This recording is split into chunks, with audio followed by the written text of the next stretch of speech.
Now try it. Okay. Session 18. Yep. 18, the principle of moral obligation.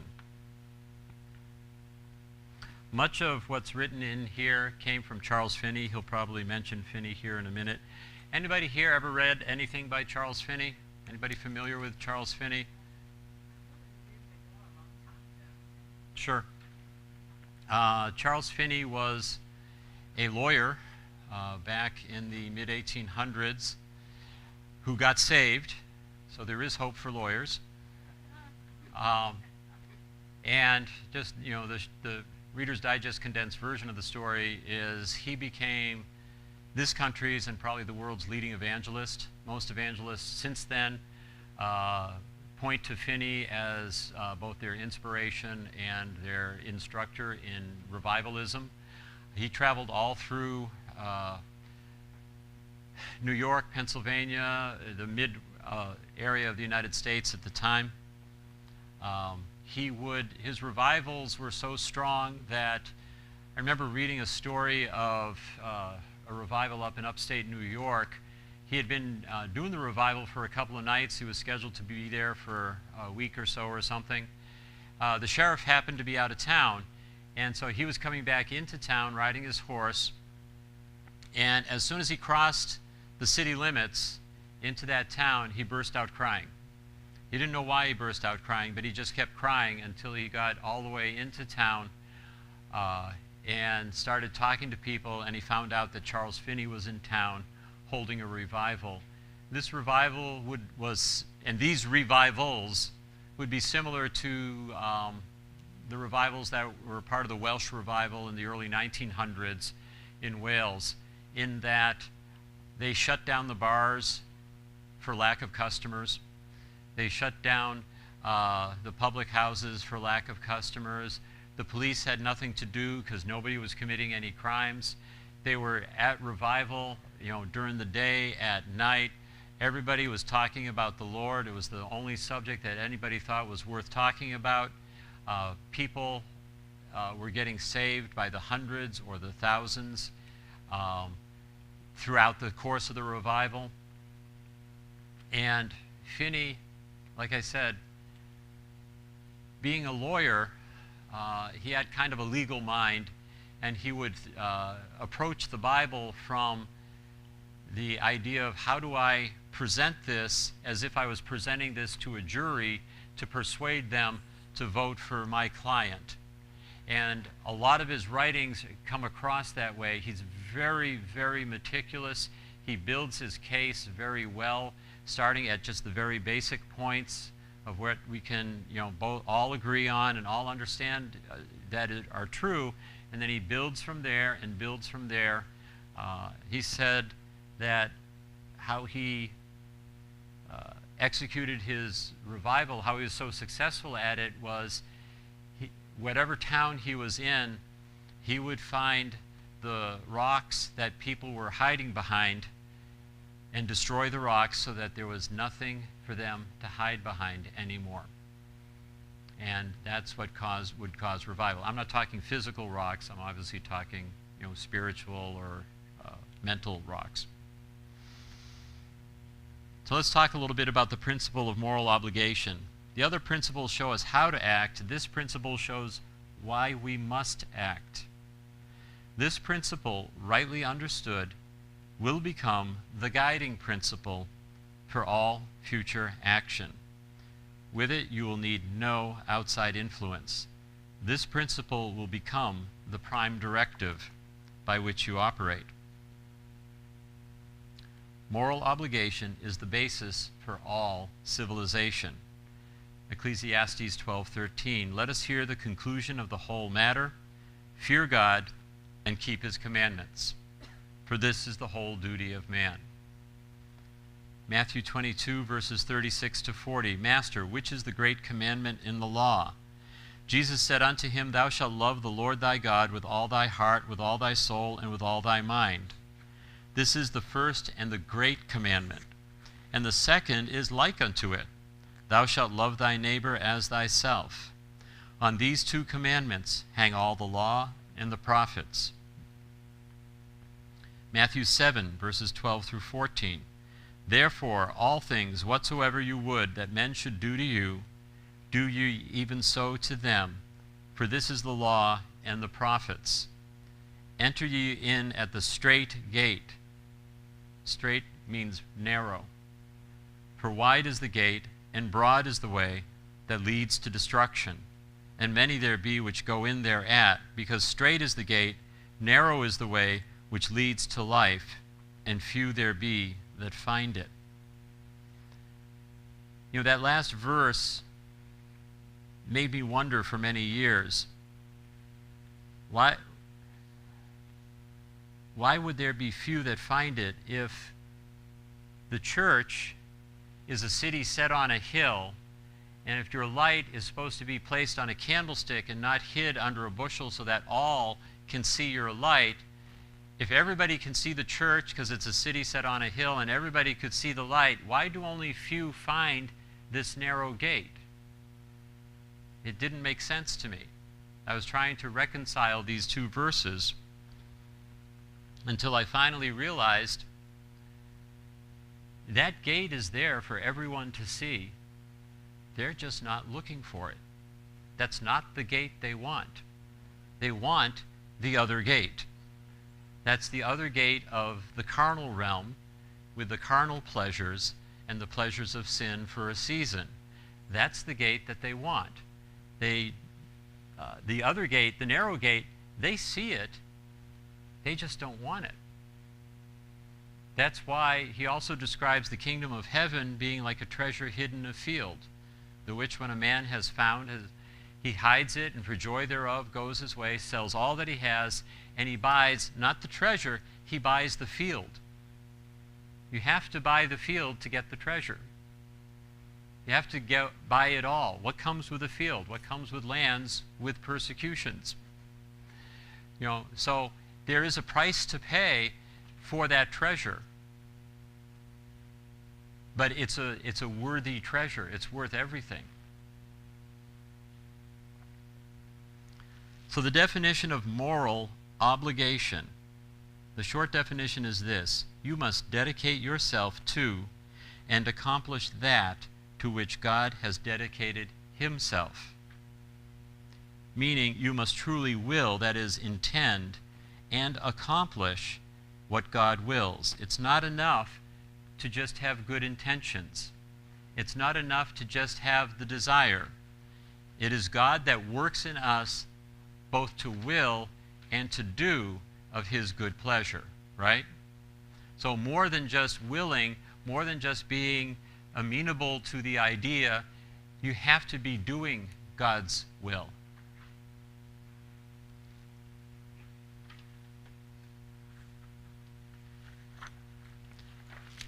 Page 74.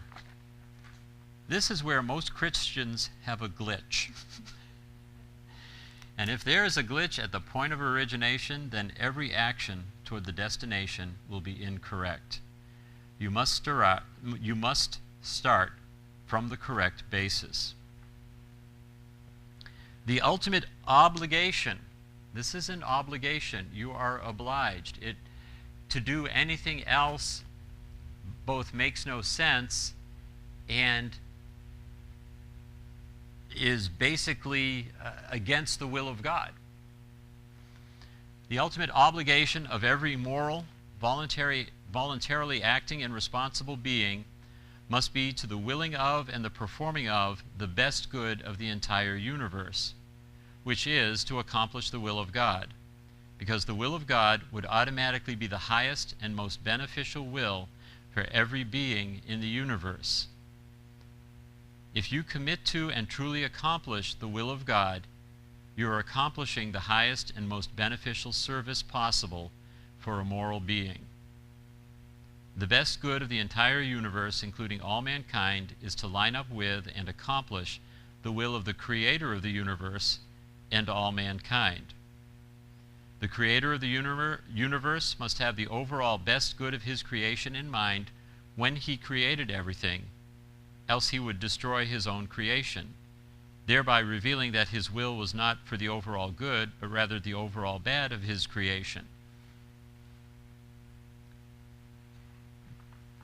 Finney has a work, I'll put it that way because it's usually published in 2 volumes, called Systematic Theology. If you have a chance to find it, if you have a chance to read it, it's worth your time. It will take you a lot of time. Like I said, it is 2 volumes. These are both big volumes. He goes into much greater detail on everything here. This is where he's summarizing the principle of moral obligation. But if God is God, he is good. Because if he's not good, he can't be God. Because there would be some other being that would be greater than him, because good is greater than evil. And he gets into the very specifics of this, and like I said, he builds his case so that you're left with no way out. That's how a good lawyer works. He builds his case so that the only possible conclusion is that the defendant is either guilty or not guilty, depending on the attorney. The principle of moral obligation is founded upon the basic principles of universal acceptance. The most powerful being in the universe would be God. If God was not the most powerful being in the universe, he could not be God, because there would be someone more powerful than him, which is the next line. Okay. If there is a God, mankind should love and obey him. For this ultimate being to be worthy of serving, he would have to personify everything that would be worthy of serving. If he had the highest qualities of existence, his creation would embody and display the same qualities, but not to the same infinite degree. God could know the future outcome of all things at one time. Man cannot, for example. If man is therefore the creation of God, man should embody the same attributes of God, but not to the same infinite degree. Therefore, whatever God feels, man can feel, just not to the degree God feels it. By the reciprocal, whatever man feels, God can also feel, but God feels it infinitely more. So we know that he truly does know and feel what we experience. A resolution does not mean obedience. Many Christians believe that to merely desire to accomplish God's will is enough to fulfill their moral obligation to God. Desiring to fulfill God's will is not enough. There must be an actual fulfilling of his will. Luke chapter 6, verses 43 through 49, for a good tree brings not forth corrupt fruit, neither does a corrupt tree bring forth good fruit. Every tree is known by his own fruit. For of thorns men do not gather figs, nor of a bramble bush do they gather grapes. A good man out of the good treasure of his heart brings forth that which is good, and an evil man out of the evil treasure of his heart brings forth that which is evil. For of the abundance of the heart his mouth speaks. And why call you me Lord, Lord, and do not the things which I say? Whosoever comes to me and hears my sayings and does them, I will show you to whom he is like. He is like a man which built a house and digged deep and laid the foundation on a rock. And when the flood arose and the stream beat vehemently upon that house, it could not shake it, for it was founded upon a rock. But he that heareth and does not is like a man that without a foundation built a house upon the earth, against which the stream did beat vehemently, and immediately it fell, and the ruin of that house was great.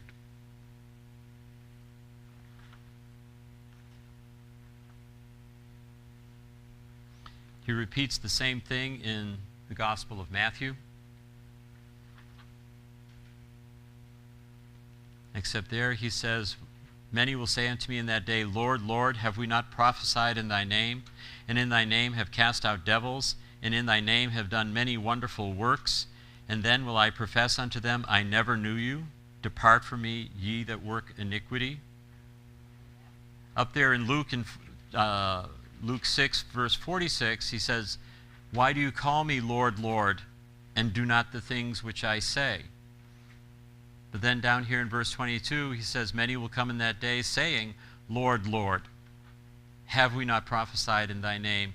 and in thy name have cast out devils, and in thy name have done many wonderful works. Well, if you put those two verses together, you could either come to the conclusion that prophesying, casting out devils, and doing many wonderful works must not be the things that Jesus said.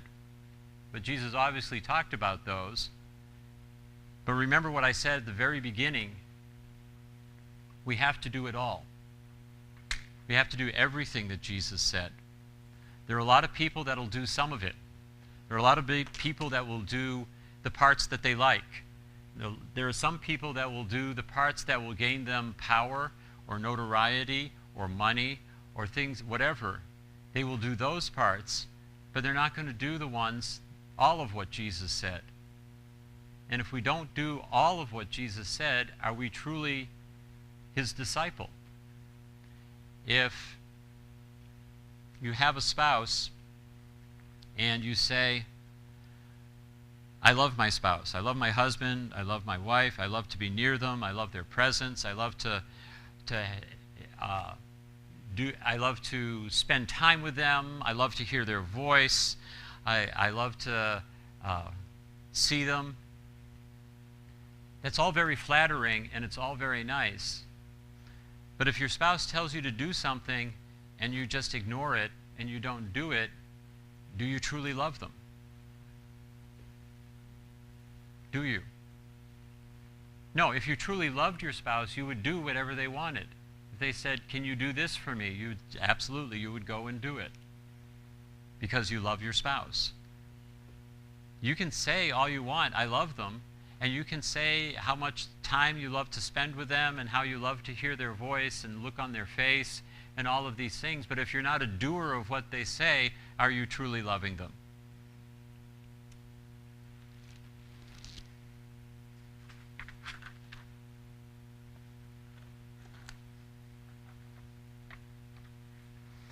First John chapter 2, we're on page 76.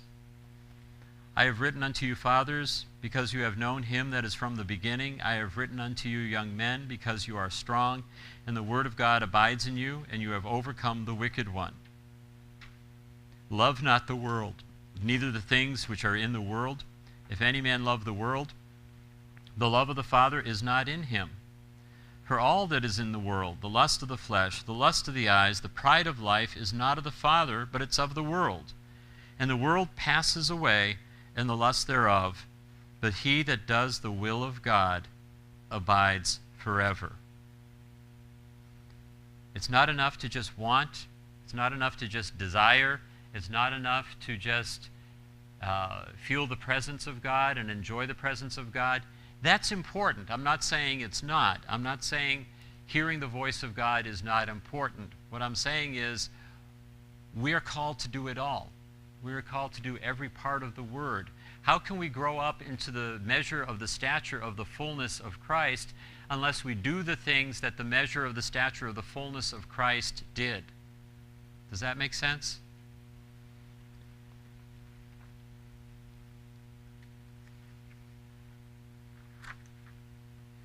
Let's move to page 77.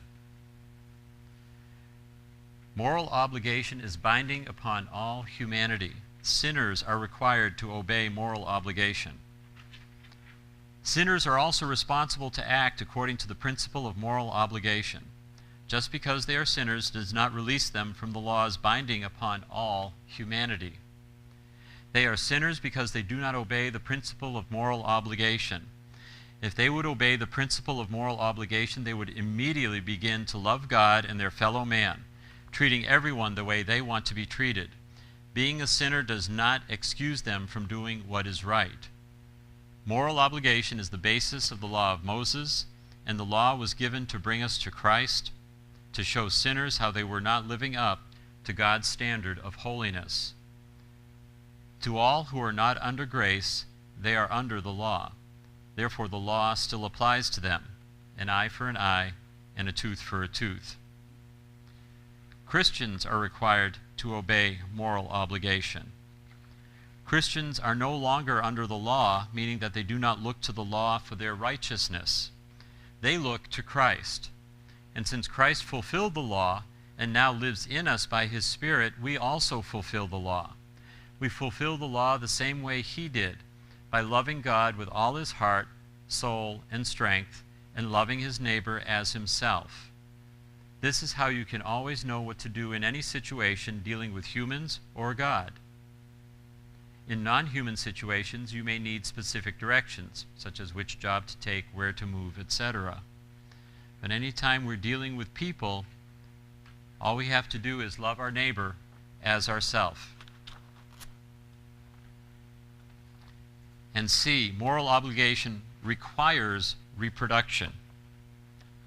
Moral obligation requires that every morally responsible being dedicate their entire life to the ultimate good of the universe.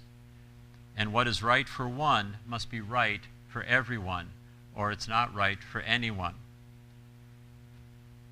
The Bible gives principles or strategies to live by and examples of the tactics used to apply the principles and strategies. Many years ago, when Curry was first getting started, he was at a church where there was a prophet. It was either Simeon or Bill Hammond. And he had a word for Curry Blake, called him forward.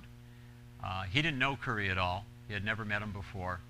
But he spoke this word, and in there, in the middle of this,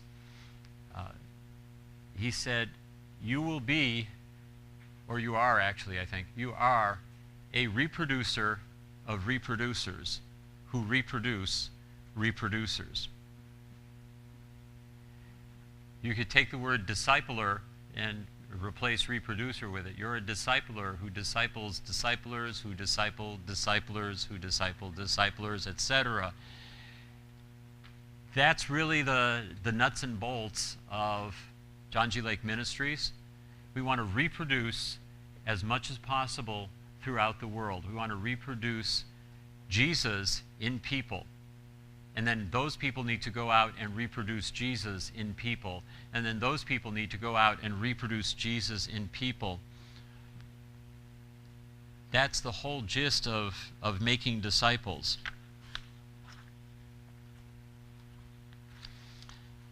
Got a couple more things here. They're not in your manual, but you've got a lot of blank page there to write on if you want.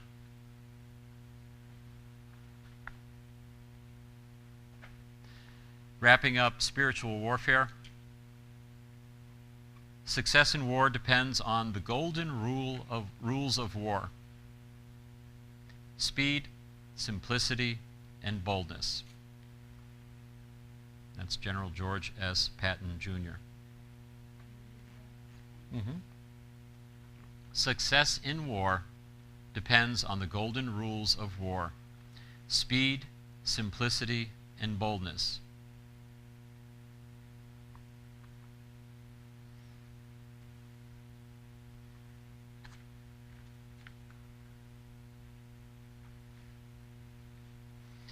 And then there's another quotation. There's only one principle of war, and that's this.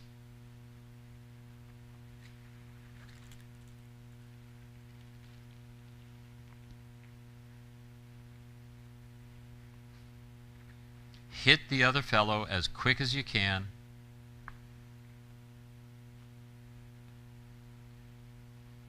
As hard as you can.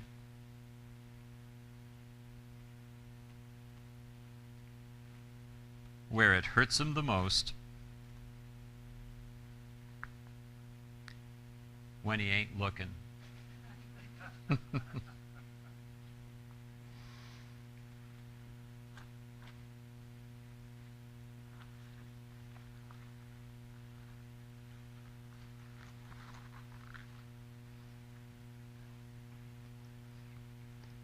So remember, we are always in a war.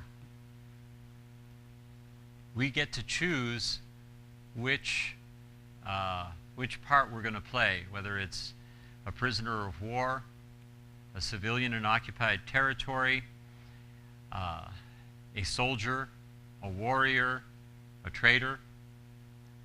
We get to choose. And I hope this whole seminar has helped every one of you understand the warfare that we're in, understand how to wage war against the enemy, how to attack the enemy. Everything we talked about here is in the Bible. You can go back in your manuals. You can go back to all the scripture references, and I urge you to do that. Go back, look it up for yourself, double check everything I said to make sure that it lines up with God's Word. Don't just take my word for it. And since we've got some time, we actually got to the end of both manuals. Then let me ask, are there any questions related to spiritual warfare that you haven't had a chance to ask? And the crowd goes wild.